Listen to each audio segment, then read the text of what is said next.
Hello. Hi.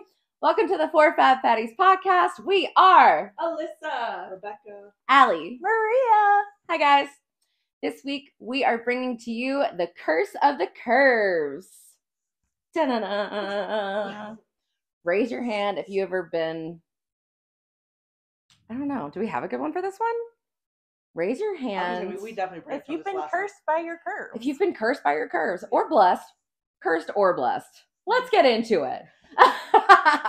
Miria and I actually kind of came up with this. We were listening, or like with this topic this week, I guess. So we were listening to oh my God, early is it? 2000s. Who is it? Who is it? Oh my God. I want to say cute is what we aim for. Is it cute is what we aim for? I want to say. Curse of Curves, okay? And we were just like, oh my God, that's such a good episode, or an episode title, right? Because what it made me think about was, for me personally, I developed at a younger age, right? I started getting boobs very early. I started looking like a woman earlier than a lot of my classmates. And that for me looked like third grade, right? So I feel like my personal experience, I started getting different attention at a younger age. I just like that you keep doing this as your boobs keep getting bigger. Like that's the actual growth you experience. They were like, they just kept going. One day there were just little mosquito bites, and all of a sudden we had cantaloupes. So that's where the idea kind of came into our head. Yeah. So for me, my curse of curves came more so from my butt. That booty, she juicy booty, and that didn't start just like random, like pop out, bam, there she is. It was like, here we are, we're bootying. Okay, now we're more bootying, and now that booty's big, and that was fairly early in life. So yeah. I've always had a big old bubble butt, big old juicy booty. Yeah, and that came on kind of early. Yeah, and so I think that was weird for the other kids to be like, oh, look at Maria's butt. Right. Yeah. Maria's butt is big. I don't ever remember having the conception of curves when I was younger, because the popular thing when I was in high school was to be very slim and straight. Yeah. Straight shaped. But I do have a vivid memory in high school of like one boy telling apparently some other boys that I was cute, but I had too big of a butt. And that was something that, like, I was probably a junior or senior in high school, and that definitely cemented itself in me. I never thought of curves as a benefit or something that people were interested in, because it really wasn't talked about. That was like the low slung jeans era, the very flat tummy era. It was probably another 4 years. The whale tail era. Before people talk about Kim Kardashian, which is a lot of times where we start seeing like the curved body, and of course a very specific curved body being talked about. Yeah,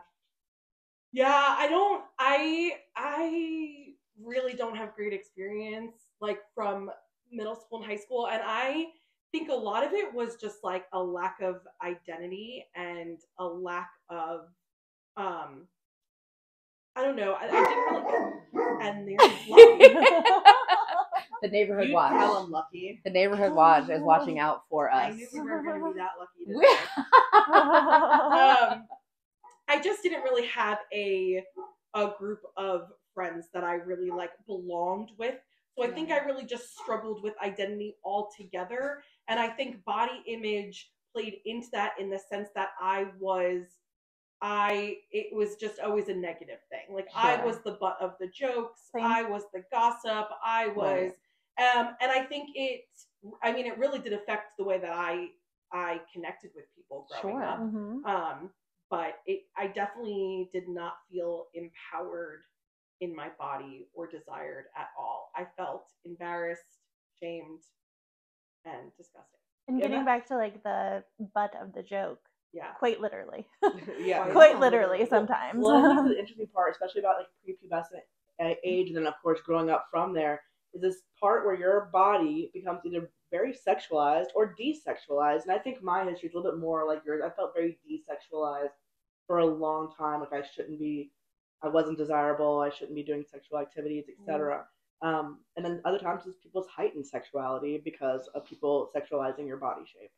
I think for I think for me it was just kind of a notice of being a kid to people are talking about my body. Yeah. Whether good or Yeah. bad, people are talking about my body. And it's like, okay, let's talk about maybe how we change your body or how we make you look a little bit more normal, right? Yeah. And then so it was almost like I wasn't aware that I was different than people. Then it was starting to be pointed out to me, like, you know, you're bigger than the other girls. You know, if you want to look like the other girls, then you need to do A, B, and C, and not necessarily from because honestly, like I grew up in a big family. Like my sisters are big, my mom's big, my dad was big. You know, I grew up in a plus size family. So it was more so, you know, it was the of course growing up in the 90s, right? We were in the heroin chic era, right? So it was very much, you know, the media, the magazines, the everything of here's how to lose 10 pounds in 2 weeks, and you should be on Slim Fast and Nutrisystem and Jenny Craig and all these things. And it was just so quickly, it went from I'm a kid to you have a body and we need to talk about your body. Yeah. And I think that kind of led the way to my body is either it either makes me worthy or it doesn't, right? Yeah. Anybody else have that? Well, I think Yeah. you talked about that, yeah. Yeah, I think what was actually interesting when you were talking, and I didn't even have this like in my notes for today, but I think growing up when you're developing, that's when you start connecting with people being like, yeah, like I'm fat. And they're like, you're not fat, you're beautiful. You're beautiful. Right? And it's so crazy. I never realized for the longest time why that was so hard and never made me feel good. Right? Because like they're calling you beautiful. You're like, oh, that's so kind. Because they're separating the two. They're always separating the two. You can never be both. Yeah. And I just, while you were talking, Allie, I just very much was like, wow, that kind of is like a connection moment too, right? Of you even just reaching out for people and for help. Lucky really wants to be on the podcast today. He was sleeping so good. before we started filming. And then we said, hey! And he jumped up to play. He's like, I hear the energy's moving. Let's go. Like I like fat girls too. We love that for you, Lucky. Yeah, no, Lucky loves everybody. I think just even trying to connect with other people growing up, right? About what it felt like and the differences. Like you didn't get what you needed. Yeah. Mm-hmm. Yeah. Yeah, I really didn't talk to anyone about this stuff. Like I didn't talk to my friends. Besides us, like basically a lot of my friends were virgins up until college. The ones who weren't, I just saw them as like a different kind of person than me. I thought they were like so interesting and dynamic, and I was the boring background person, you know, to their lives. And so I really didn't see myself in the same playing field as them. But when I think about some of my early experiences, I just, when you were talking, I just imagined like the Aloy and the Delia's catalogs of like these really tall, slim girls, and Laguna Beach, and just Hollister, everything. Abercrombie. Yeah, everything. Like I just wasn't part of it, and so I really removed myself from it. Like that narrative of like being hot and sexual and getting with people, having partners. I just didn't see myself as a person that could have that. So I didn't. Like I didn't want anyone to touch me. I didn't present myself as that. I definitely both friend zoned myself as well as expected everyone to think of me as a friend. And still to this day, I cannot recognize when people are flirting with me in person. Like I don't recognize attraction. I just think everyone is friends. You know, I just think everyone's a friend. Mm-hmm. Well, we flirt with you all the time. Yeah, but, I try. Lord knows I try. So it's funny because we're not funny, but like I almost had like the opposite where, and this is not me bragging, but I had that experience that I feel like we hear a lot from fat girls, right? Of I want to say this delicately because I know what I have, right? The pretty privilege, right? I grew up with the, oh, you have such a beautiful face. You have such a pretty face. You have such a beautiful face. You'd be so pretty if. You'd be so gorgeous if you have such a pretty face. Like, cool. I just realized recently, like within the last year or so, that I've just now in my mid-30s stopped feeling like a floating head. Like started feeling like an actual like one full human, full unit, and not just my face. Like my face was the only thing I had to offer the world because everything below was just trash, right? You'd be pretty if you'd be you pretty have a if, beautiful face. yes, But exactly. what if you lost the weight? You'd be so beautiful. Exactly. And I remember there was this man that worked with my mom. And I had so much respect for this man. I thought he was just so nice and so cool. I thought he was very handsome too. And now he's like a fashion designer, which makes this a little bit harder for me. And he only makes skinny clothes, right? Naturally. And he makes like these couture gowns and stuff. And like he doesn't work with any fat models at all. But like, I just specifically remember I was really young and I always kind of like worked with my mom for things. Like I would go to work with her and I would help her out with stuff. And I was at my mom's office one day and he came up to me and he's like, oh, you're so beautiful. You're so beautiful. You have such a beautiful face. You'd be so pretty if. And like I mean, I'm 35 and that's still staying with me that like this one man when I was a kid had that effect on me to be like, your worth is neck up, you know? Right. And it's truly, so what I found was that I did kind of put myself in kind of it's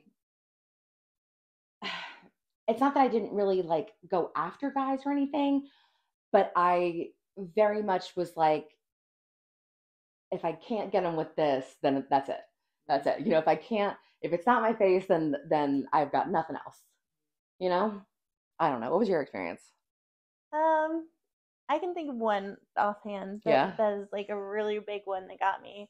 My grandma used to own a bar growing up, and I remember one day I was sitting there and I had like, it was the era of the glitter. There was sparkle in everything. And I had put some lotion on and it had a little bit of glitter here. And there was this old dude, old, chilling at the bar at a freaking noon, because that's what you do in middle of nowhere. So he was already a winner. But I'm just chilling with grandma, hanging out, and he was so pervy to me. And it was so uncomfortable. And I was so young and I just couldn't, I was like, why? And he was like, ooh, you got that glitter on. I was like probably 13, 12, 13. And this dude who was probably in his late 30s, early 40s was like, ooh, look at that glitter on you. Like, ooh, that's nice. And I was just like, thanks. Like, it's so uncomfortable. I realize it's a very common experience for all girls. But the only guy, like the first guy I remember talking to me in a sexual way was a guy who was working at my school, not like an actual employee, but kind of, a little bit like on the tangent, tangential side of being employed. And he was probably like 22, but I was 14, And even then, it was like on AIM. Gotta love Messenger back in the day. Listen, I lived for those away messages. Exactly. That's when you could be the most passive aggressive version of yourself. Same. My very early experiences were all men being willing to talk to me online. Oh, same. And never in person. And the most I would get would be a glance or and so all of it felt secretive. All of it was only through chatting, and I would crave it because that's literally the only time I got attention. Yeah. I definitely had somebody sorry. No, you're fine. I definitely had somebody like that too, who like pursued me so hard, would go out of his way to always talk to me in IM and be like, let's meet up secretively and just chased me so hard. But anytime it came to be like being in public or wanting to go out and do something, it was no, I can't, blah, blah, blah. So funny. It's like, it's such like a universal thing, even though like, whether it's through AIM or whatever, because I would always find that like, I would have these guy friends that were outwardly affectionate towards me, always giving me hugs, always like, hey, Allie, what's up? Whatever. But like, never would be like on the dating table, right? Yeah. But then there would be these guys who would show some interest in me and like almost like gaslight me to the point where like they would show this interest in me. And then once I would like say to somebody, hey, I think I have a crush on this guy. I think he might be interested in me too. Like, no. You got it all wrong. I'm sorry that I made you a mixtape. I'm sorry that I call you every day, but you have it all wrong. I'm sorry that we talked on the phone for 4 hours. Exactly. Like you got it all wrong. And if you had just kept your mouth shut, then maybe things could have, like that's the feeling that I got was like, okay, what did I do wrong here? I let people know that you liked the fat girl. Like, and at this point, and I feel like I'm justifying this, and I still feel bad when I think about it this way, because I'm like, I look back and I'm like, in high school, I was like a size 12. And so like right now, that's like the ideal, right? Yeah. That's like smaller than the average woman now. But in high school, that was, everybody was a size 2. Yeah. Think back about how much you struggled to get clothes then. Yeah. Isn't that 100%. crazy? I conceptually think about that all the time, being like, man, like anyone would idealize, like, want to go back to, you know, the size that they were wearing in high school. And when I think about that, I'm like, that's so crazy to me. I still struggled so much to get clothes. Yeah. We literally have an entire episode about that coming up. Yeah. I was size 24 in high school. I can't remember a single person that was close to my size. Everyone was a good bit smaller than me. And so that was a different experience. I really don't have like a size to go that would have been quote unquote seen more as a norm now, because I was a size 24 in high school. And so, yeah, it was rough. I remember one time I was at a bonfire party, and I did have a crush on this boy who was my friend, and my other friends who again were very like, I don't know, very confident, funny, sexy. One of them started making out with him, and I was literally next to them sobbing. Yeah. And he was just like, "What do you want from me?" And I'm just like, attention. I just wanted to be an option, and I was Yeah. never an option. But not I was only so that, out of options. but to be so far removed as even a human being, Yeah, to I even wasn't be a peer. considered. I wasn't like, their peer.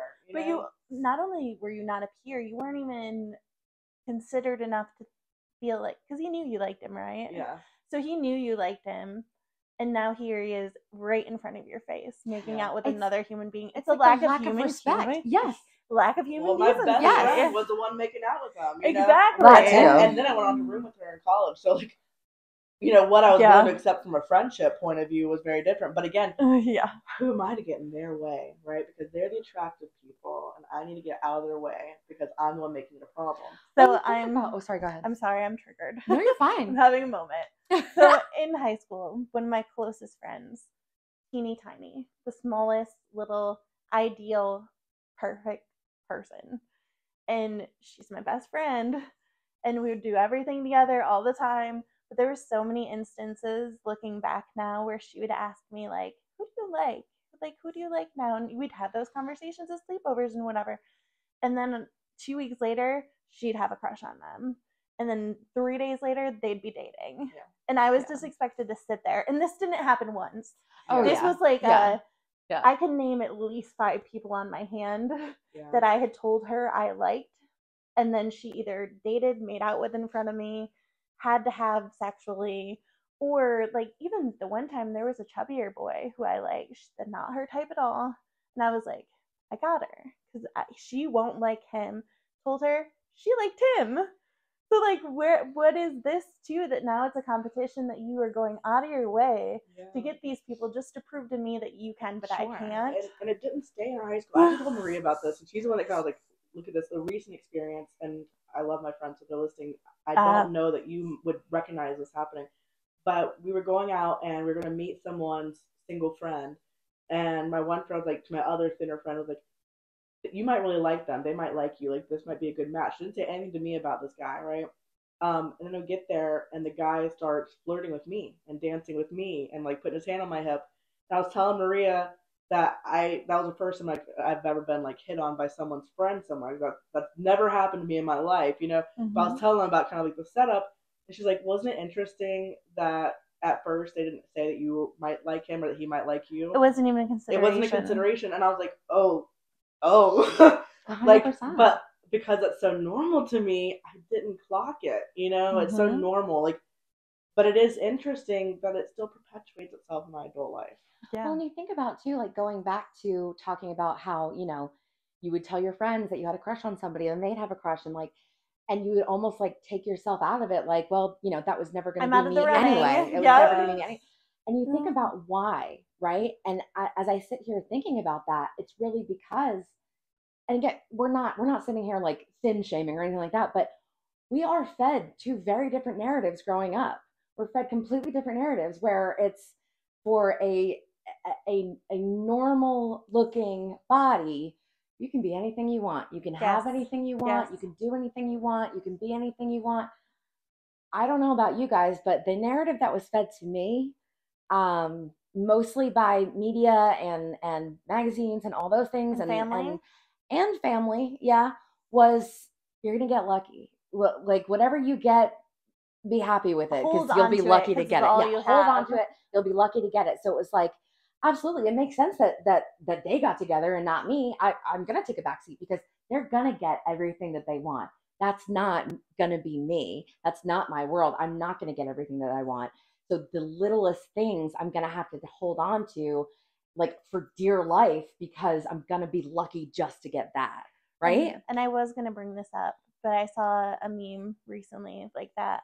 It was like when other little girls were dreaming about being princesses and ballerinas, I was dreaming about losing the weight. Oh, yeah.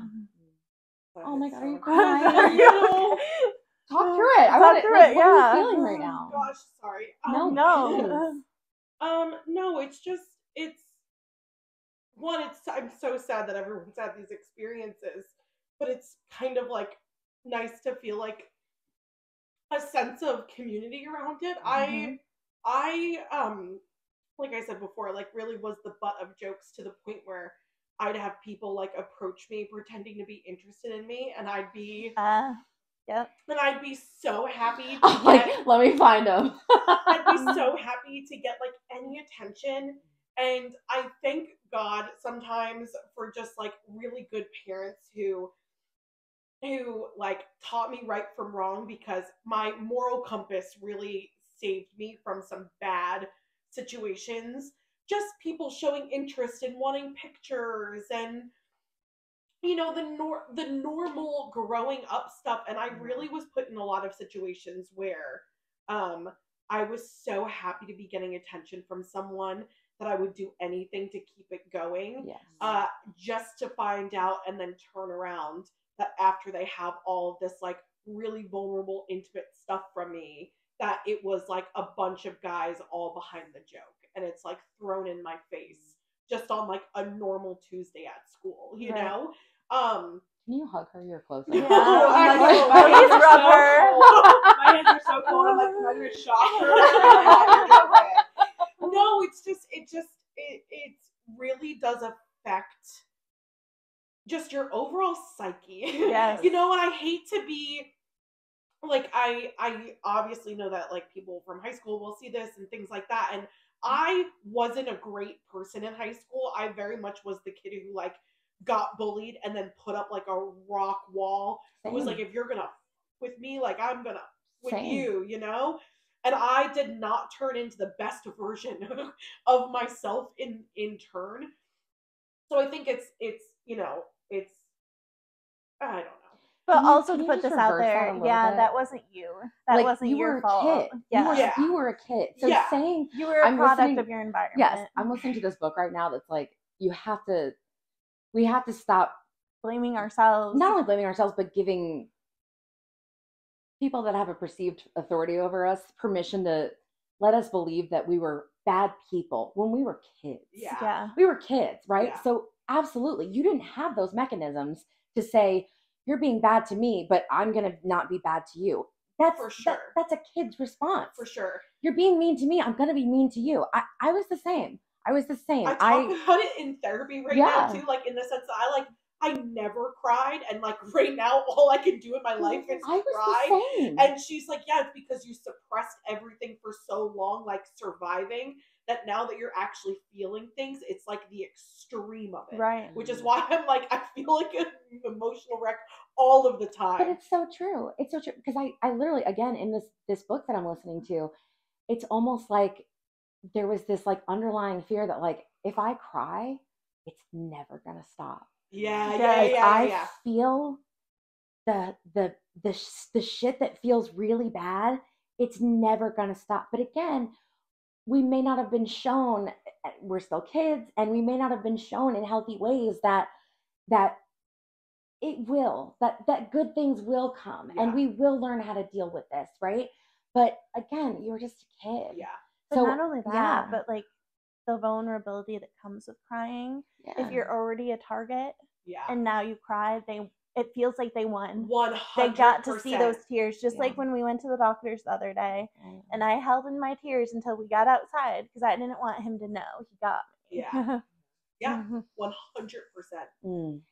Okay, so I'm gonna open up this can of worms.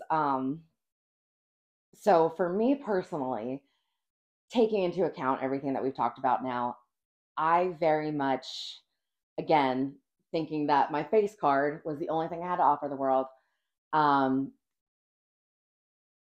gave it to everybody. I was just, well, they don't want to date me. They don't want to take me home to mom, but they want one thing from me. And it was like, I can either get no attention or I can get a little bit of attention for a night, right? And I think having been almost, I don't want to say attention starved, because trust me, I was such a ham growing up. I was on the stage. I was like, it wasn't attention starved. It was like intimacy starved, Yeah, right? it doesn't matter wanting to be someone in someone else's life. Yeah, and you just know? like just desired, right? Yes. And feeling like just like everybody else, wanting to feel like everybody else, right? So feeling wanted, and like you said, feeling wanted, feeling desired. All of a sudden, like I lost my virginity literally like the month that I graduated high school, and it was funny because I was actually like, I was kind of dating somebody. He wound up being my boyfriend on and off for like 7 years after high school. But even he, like, we had done everything else under the sun, but he was like, I don't want to take your virginity because I don't want to be that important in your life. Like, okay. Cool. I wound up having like several abortions with him. I'm like, all right, whatever. But like, You're not gonna hold us in a moment at all. Okay, cool. But so like I wound up just having like, that's another conversation. Anyway, so I lost my virginity like the month that I graduated high school. And then I got to college, and very much like a Pringles can. It was like, once you pop, you can't stop kind of thing for me. And it was just because, again, it was my first experience of like, wow, everybody wants me. Yeah. I've never felt this desired before. But then it was also a very hard slap in the face of like, sex does not equal love. It does not equal intimacy, anything even other than like all the stories that I had seen in the rom-coms and everything. Sex was just sex. Yeah. I was like, okay, none of these guys are one guy hung around and was like, you want to go to breakfast? And he was like, no, thank you. Because he looked very different in the morning than he did the night before. No shame. But like a little on my part, actually. But it was very much like I had almost trained myself at that point that was my worth. That was what I had to offer, and that was what people were taking me up on. And yeah. So see, I was the exact opposite of you. I saw that, I identified it, I saw that they felt like this was all they could get, and that was all they wanted. Mm-hmm. And so because of that, I was so resistant against it. I was like, absolutely not. Like, you're no. Sex is bad. Sex is bad. I also had a lot of Christian guilt and things built up in my mind. So I was very resistant to that, and I was saving it for marriage. And that led to so many just terrible things. Like, because when I did get to college, I finally met somebody who did show interest, and it acted like it was a true thing. And I was like, okay, well, maybe I don't need to wait till marriage, but I do need to wait until I feel something. And he just kept pressing and pressing and pressing. And so, like the love bombing, before it was a real thing, before it was something that we knew about, the manipulation. Mm-hmm. And so I fell into it so hard, right on my face. This was the first person who ever told me they loved me, told me, like, you're beautiful, without a but. Yeah. Okay. Like, and so I fell right into all that, and it was just so bad.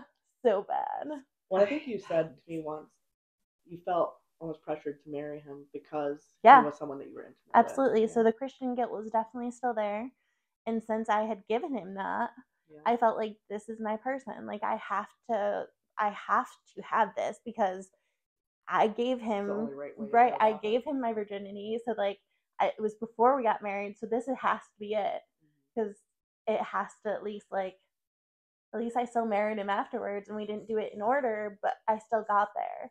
So I still wrapped up that Christian guilt in a nice little package so it looked nice, and didn't think about all the things he was doing to me on the daily basis, how he was cheating and making that be okay somehow, because it was somehow my fault. I wasn't giving to him enough regularly, and I was just so. I think that's also indicative too of the female experience, or the especially in our age range, the femme experience of our age range, of teaching us growing up that like that was our one most precious gift that we had to offer the world, right? So like guard that with everything that you have, because once you give that away, you're trash. Yeah, I really hate the concept of virginity and this idea that you become a different person once you lose virginity. It's an awful idea, and especially the way we talk about it, in terms of you're a completely changed person, once you do have sex. I was a virgin until I was 27. Again, I really desexualized myself for a very long time. And then when I did, the person who I lost my virginity to was actively only sexually attractive to fat women. And so I went from like being the exception, like they weren't attracted to fat people, but I was the exception that they were willing to entertain, to like, no, I am very into your body, and that's actually my preference. And that introduced me to the world of people who are sexually attracted to fat people, and that being their sexual preference even. And so like there's different language all to that, fat admirers, fat fetishists. Like that was my intro to that world, and I really had to figure out like what I liked and what I didn't like about that. I mean, listen, I'm pretty straightforward. It's my husband, and he's still my husband. Yeah. Yeah, I think there was a point in time where if I made any connections earlier, I would have. But I very much was just looking for one person for it to be meaningful with. Like, I'm totally down for a one night stand, hookup culture, do your thing, like whatever. If you're happy, I'm happy type of thing. I think for me, I just knew that there was so much buildup of like, I'm giving something away and I will be a changed woman, and I saw the fallout of friends who like had sex with someone and then they broke up, and how that added a layer. And I was like, you know what? Let's be smarter. Like let's not do that. Like look how devastated and upset they are, and let's learn from. So for me and my husband now, Billy, firefighter Billy, we met freshman year of college, and we've been together since I guess 2013 now. So it's been. You're so young. She's such a baby. I am. But yeah, so we've been together. We've been together, and he makes me feel safe, and he makes me feel loved. But there is definitely still a lot of work on the allowing my body to experience pleasure side of things that I still need to do work on. Like yes, in line with what we're talking about, a little bit different, but there's still a lot of struggles and obstacles personally, even in a super safe environment type of stuff. Sure. So for me, I love to get on top. I absolutely love to get on top, right? And you and I have talked about that, and that's still, even though again, like you just said, you've been with Billy, like Billy was your first, Billy, like, but that's still like a really hard thing for you, and that it's like a mental block for you. Do you think that like, because of everything that the world has thrown at you about your body and everything, it's just, that's still something that's what you're working through there? Yeah, for sure. Yeah. I think there's multi-layers to that. And I think Billy actually surprises me sometimes with how in tune he is with it. Yeah. Like he'll put words to stuff, sometimes being like, yeah, but that's because you feel X, Y, and Z. And I'll be like, okay. Yeah. Who said you could come at me like that? So I think I'm definitely still learning. For me right now, in the work in recovery and with my body, I'm still a floating head. I don't feel very physically comfortable. I think what's been helping is hanging out together and trying on Yeah. outfits and living life and exploring. Like there are definitely moments where I'm like, ooh, like she's fat and fun, you know? Yes. And then there's moments where I'm like, oh, I'm gonna go sleep in bed all day. Yeah. Sure. You know, I still have not been able to get a healthy relationship with movement back.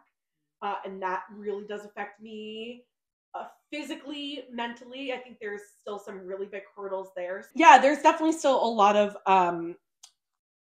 body work that I've been avoiding up to this point because of how uncomfortable it is. Yeah. And I don't want to feel more than my head right now. I'm afraid of what that is. So I think, you know, there's a lot of connection with that, with just like with Billy and, you know, with pleasure and feeling good. There's definitely brain blocks for sure. And I know that work is part of my journey. It's just not the stuff that I'm currently ready for. Because it's super scary, especially when we like sit here and we talk about all of these like really big lived experiences that like have impacted us to the point where I'm sitting here talking about something that happened in high school, right? That like fully impacted the way that I connected with people the rest of my life. Yeah. Absolutely. And it's funny because you talk about, you know, how absolutely you feel safe with Billy, but you still sometimes don't feel safe with yourself. Yeah, I don't. And it's funny to me because, you know, I was with someone for nearly 10 years and going through a divorce right now. And he absolutely all the time was, you're so sexy. You're so sexy. I'm so attracted to you. You know, you're beautiful. You're this, you're that. But that's different. I've realized now than someone telling you, I love your body. I love this part of your body. Ooh. I love this, because now I do have this completely different, and I'm not saying that either one is right or wrong, but for me personally and I don't know, I guess my experience now, I am having a much different experience with someone who is not just saying you're beautiful, you're sexy, you're gorgeous, because I get all that too. But I love your body. I love the way your body feels. I love this part of your body. I love this part of your body. Where it is kind of doing that, reattaching my head to my body. Yeah. Because it's, again, I think I've been confident in my face. So I'm like, yeah, I'm sexy, I'm pretty, I'm beautiful, whatever. My face. Yeah, you're just talking about my face, right? You're just talking about my face. It's never been all of it. So to have somebody like pick out these parts of me that I've always been like, oh God, no, that's like for me, for personally, my arms have always been like my number one, like, oh my God, I've always wanted to cover my arms. I'm still, with as confident as I am now, I still find myself covering my arms more often than not. And my boyfriend now is just like, he will literally like just kiss my arms all over it. And like, I still have to get used to that and get comfortable with that, but like, he's helping me with that. Total side note from what we're talking about, but I do think it's important, you know, like talking about loving your body for people who are still very much on the journey of like body positivity or just body neutrality. Something that I found super helpful for myself on bad body image days and everything is just being thankful for what your body does for you, right? Like I'm thankful for my arms to hug my loved ones. I'm thankful for my legs because they help me navigate the world, and just like really breaking it down to like body functions would be is what you about licked the mic. Some ASMR from ASMR. You want a spot. You know, it's interesting because one of the things I was thinking about, like someone else saying that they love your body, I still struggle with that. I think because I'm on the internet so much, and I've been blogging for a while and out on Instagram, YouTube, whatever. I get a lot of people telling me that they find my body attractive now. So it's almost like I went from hardly hearing it from anybody to hearing it from the masses. And yet what I realize is a very empty feeling for me. You know, again, when I found kind of like, oh, there's people who are fat admirers, fat fetishists, all that stuff. At first I was like, ooh, this is interesting to me. Like the first guy I was with, like, put your weight on me. I want your weight on me. So like that was a very different thing where I was usually holding myself back, like not putting like holding the leg, you know, while I'm like cuddling because I don't want my weight on them. Yeah. So to go from one extreme to the other was hard for me, especially because a lot of the fat fetish people are very like quantifiable. Like, how much do you weigh? They want the number. The number Mhm. turns them on, right? Versus just like I exist like this. Does the number matter? You know. Sure. And so what I realized, like a lot of that stuff that were ways of them connecting to my body felt empty to me, and I'm still not fully sure what would feel fulfilling for me. Like I really don't know that I've had anyone in my life that like has developed a deep enough connection with me that their opinion on their body matters to me in some kind of way. I've definitely gotten over the fear of like my body's gonna repulse somebody. Like that's gone. But I have yet to meet someone that the way they treat my body has positively affected me. You know, it's only ever been it's been okay or it's been negative. Mhm. And so again, like, do I have trust issues? Absolutely. Like I've yet to meet a man I can trust in that kind of way. And yeah, I really don't even know what that would look like because so much of the comments of like, I love your thighs or whatever, I just don't give a shit. And you know, it rings so hollow to me. It rings so hollow to me. I think It's definitely- superficial. go ahead. No, it's just superficial. Like Yeah. there's no substance to it. It doesn't have to do with who you are as a human. And I think that's a lot of the big problem is that as fat people, plus size women, they take a lot of who we are away from it and just apply it to what we look like. Yeah, like here, take my thigh. Yeah, like Enjoy it. oh, I love your It can thighs. be detached from me. It doesn't matter What that is I'm that? the one that owns Yes, them. it doesn't matter that it's my thigh. Yeah. You don't care Yes. about it because it's mine and because you appreciate me and you honor me as a person. You care about it because, oh, it's juicy. Yeah. And that's where like I completely understand because that was my experience as I got, you know, more into, you know, posting myself on the internet was yeah, all of a sudden it wasn't that my body was wrong. Or, I mean, there's still plenty of trolls out there, right? Yeah. There's still plenty of people telling Yeah. me you're gonna die tomorrow. There were plenty of guys in my DMs and people showing up like, oh my God, your body, your body, your body. And then that was where it was like, okay, now it's here down, Yes. right? And you don't give a You're shit You're still what's not up a full here. human. You don't give a shit what's in here, Yes. right? And so that like it's so I can really like that kind of blows my mind with you because it's Where I can I get be what you're whole? saying. Where can I be whole? I get what you're saying because like it's really I didn't trust my ex because it was just you're sexy, you're beautiful, you're this. And I didn't trust any of the strangers on the internet. I'm just like, oh my God, your body, your body, your body. It's like you don't know me at all. Yeah. Mhm. And then I finally let someone know me, truly know me, and now it all feels connected. Yeah. You know? Yeah, I just Get haven't that. had that experience. Sounds amazing. I'm happy that you have it. Yeah. And I think, you know, that's like a practice, right? Because again, like you mentioned, like you have part of it, but then it's like the connection to self with it. That's gonna be a ever evolving practice, right? It's not like Mhm. once you attain it, you have it forever. It's work.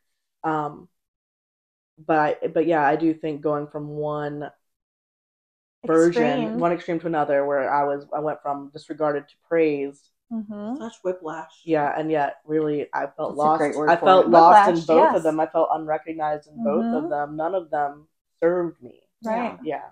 And so trying to really navigate that and then like, okay, what does healthy relationship, what does healthy trust, body trust with someone else look like? I found it with friends. I have not found it with a partner. You will. I believe in you. You will. I won't have a partner till I do find it. Well, in the meantime, you have us. Yeah. And but I think at the end of the day, the most important thing is having that with yourself. Yeah. Is Mhm. finding that connection Yes. because I mean, like we both said, I truly have felt like a floating head of like this is the only thing that's valuable to the world, and this is just the vehicle that transports this, right? And so it has been in my friendships, right, with you guys and in my relationship, both have helped me connect the two and become a whole person for myself. And I think that that's something that honestly in just the very beginning of meeting you was something that I was very much in awe of about you was that was something that you seemed to have very much like you were a whole and you had that in you. I don't And- feel my emotions, but we'll get attach there. that at some point. But no, I do.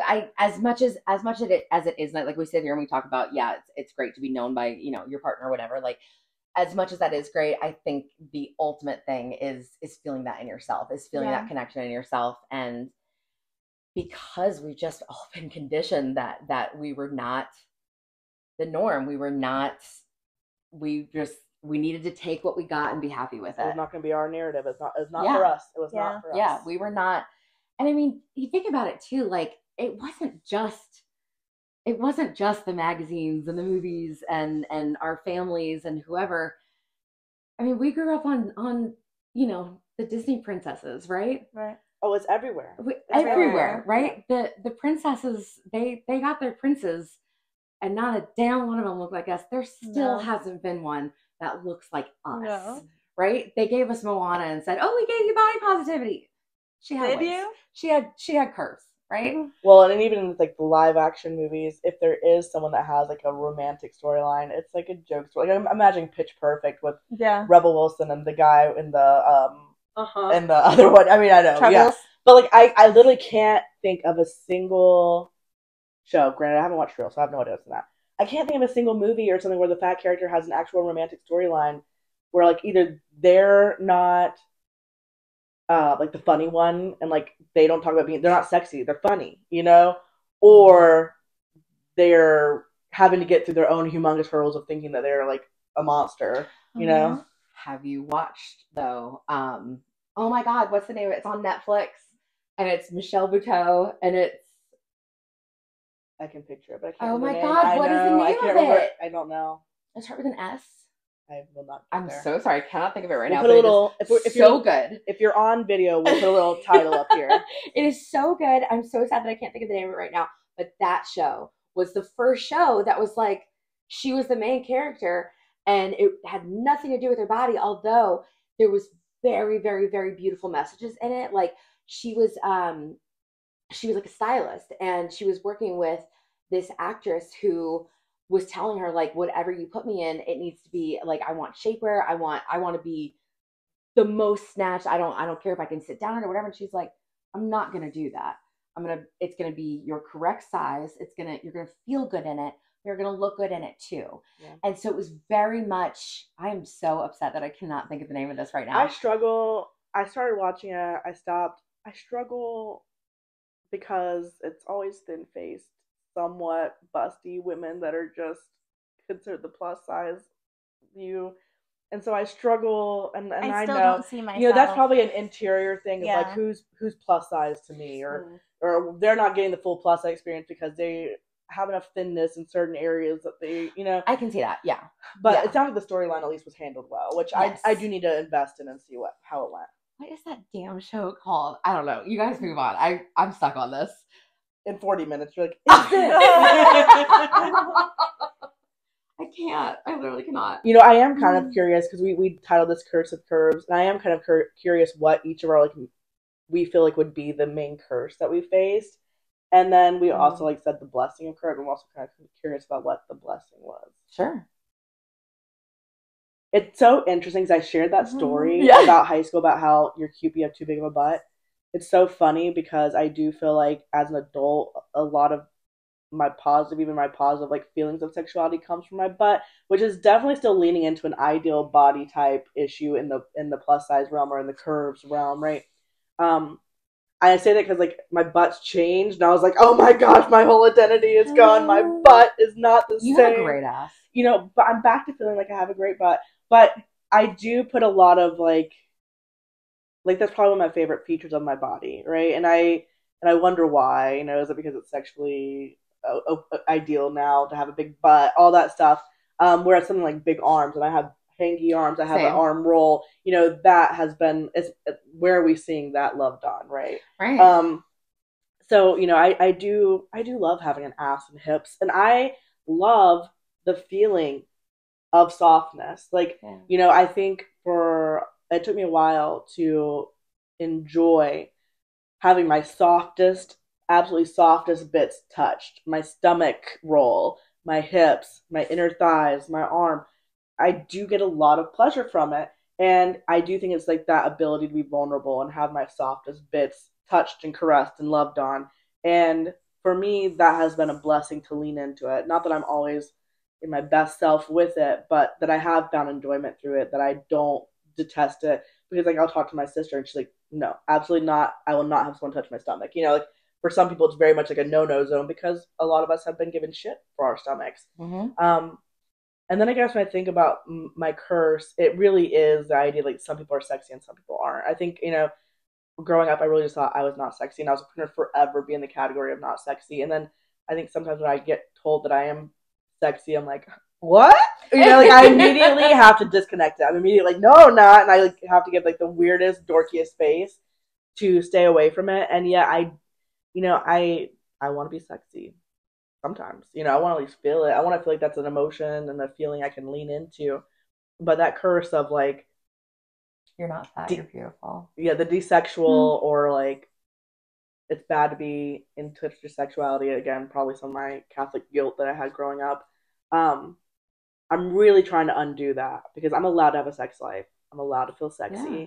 I'm allowed to sleep with people. I'm allowed to all that stuff, you know. And I think that is definitely something I've had to learn to allow versus feeling like it's not for me. I definitely, I think similarly,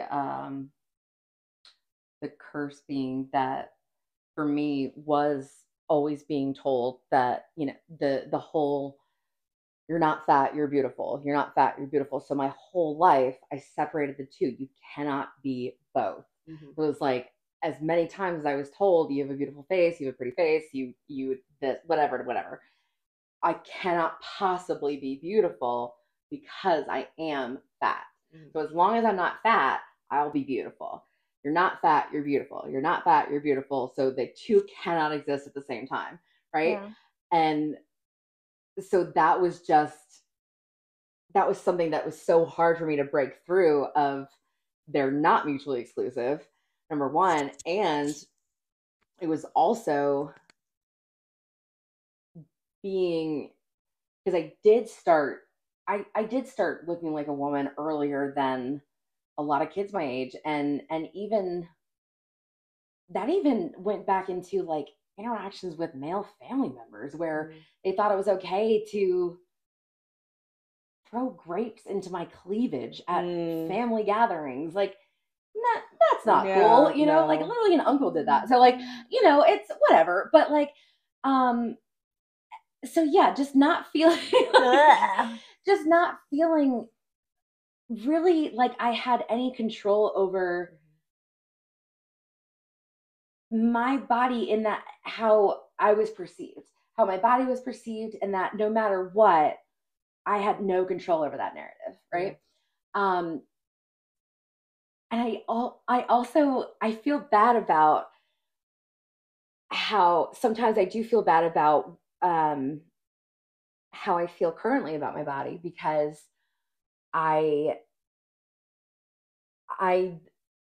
love that I have somewhat of an hourglass shape. I love that I have a smaller waist and big boobs and a big ass. And I'm like, sometimes I feel guilty about that because it's like, that's again, more of a normalized right thing than it is to be pear-shaped or apple-shaped or whatever shapes that they try to put us in these boxes.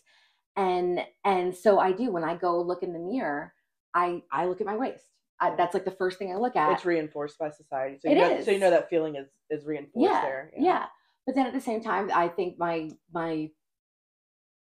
I don't know, my blessing is that I don't know, I am fucking hot. And I know, like now that I do feel like one whole cohesive unit, yeah, I am incredibly hot. And I love that for myself. No notes. That's it. You're like, pass. We are having a standoff. Who's going next? Rock, paper, scissors. Okay. I was gonna say, following up somebody. Rock, paper, scissors, and shoot. No, rock, paper, scissors, shoot. I'm about to pick one of you. No, we're doing rock, paper, scissors, my camera's shoot. like, I have 10 minutes. Rock, paper, scissors, shoot. Oh. Okay, I think the curse for me has truly been the way that people have treated me because of my size, and what I learned to believe about myself in turn. And I think the biggest thing has been summed up that I do not provide worth like just being. Like I cannot just exist and that be enough. Like what do I need to do to be enough to take up this space? Like I've talked a lot about not feeling worthy of the space I take up and like needing to shrink myself. So I think that's been my biggest curse, is learning to hate myself based off of other people's shit. Other people's stuff that I didn't need to be owning that I did. I don't know what the blessing is yet. But we're looking for one, and right we're now working on one. Yeah. Hell yeah. Yeah, it's been really great to connect with people who've had very similar lived experiences, although it also is infuriating that many people can connect with the lived experiences, and that, you know, it's only really becoming a mainstream topic of recent, and not even in great ways, right? Body positivity movement started out as something. Yeah. It ain't that anymore. Well, I think it's a blessing that you're doing the work right now. Like, you know what I mean? Like you've started. There's no end goal, there's no timeline, but you have started, right? And trust me, there's people in their 60s who refuse to do the work. 100%. 100%. And there is no timeline. I for sure have been told that many of times by my wonderful team, who've been like, you know, this is at least the next 10 years of your life. And I said, well, I don't love that number, but here we go. But I am here. This is my turn. I was gonna say, time run out on you, girly. So I guess my curse is having a body that, and feeling like I wasn't worthy enough, or having situations that I was put into because of my body. So, for example, I can remember very vividly one specific night where I was with a friend. We went to their boyfriend's house, and the boyfriend had a friend, and he was big, so I was supposed to like him because I was big. And at first it was like, he was a lot older, like there was just no interest, like at all, and they just kept pushing me and pushing me and pushing me to like, no, you have to. No, I don't. I was still very much a virgin. I was still very much saving myself. I didn't want to be in any, I hadn't kissed anyone. Like no. And my boundaries were not respected. Like they just kept pushing me to, no, you have to be with him. Like he kept trying to touch me, and like it was just very much a stranger danger. Like we don't want this scenario. And it just, there were so many things about that night that were just so wrong. Like we ended up watching Clockwork Orange, which is also a very triggering movie for me now. If you've seen it, like I get the idea behind it. It's fine. It's a good movie, like in its essence and what it stands for, and like how it's like about how they change this whole person's persona to like make them better. And then that went very poorly. But there's also a part where like there's a giant statue that they like rape a woman with, and so it just felt like a very, very unsafe situation. And then now I'm here being sexualized, and now like then there was comments of, oh, we're gonna do that to you if you don't just give him what he wants. And so, and so it was just very rough. And then there's always that moment where if you don't give them what they want, then you go from, oh, you're beautiful, to you're fat. Look at your thunder thighs. You're disgusting. Why wouldn't you want them? You're lucky I gave you the time of day. Yes, you're lucky that I even paid attention to you or looked at you, because you're.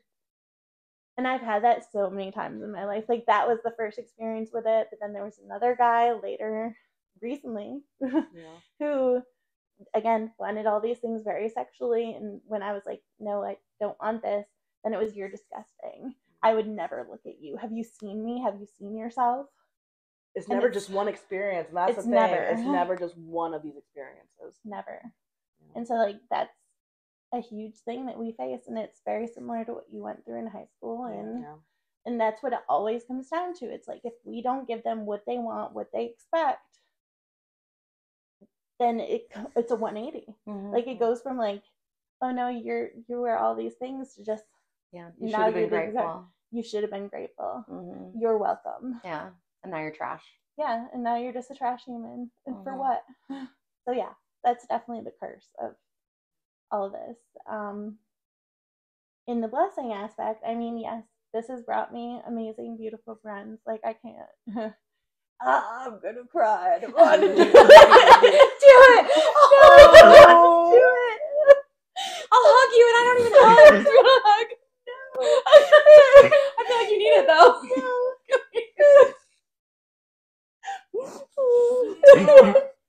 Yeah. And so that's really great. Well, she goes, I just say, I just want to point out. No, I don't feel like that's healthy. Never mind. I'm not going to say it. I was going to say that's the first time I've seen you cry.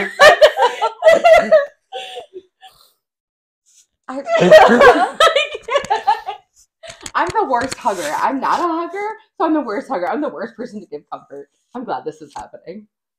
Do you want to go hug And me? Maria was our first step to becoming friends. I mean, it's her reaching out and moving us together. This would not be something if Maria hadn't made it happen. Broke you. Yeah. If you don't think so, But you being your ass is a active, like blessing, you guys. wanting it for yourself. Yes. You valuing having fat women, you seeing fat people as worthwhile whole humans and wanting those connections, you know? Yeah. Yeah.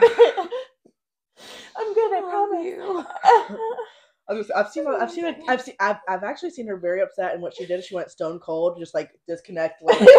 So, as much as it's not always fun to connect.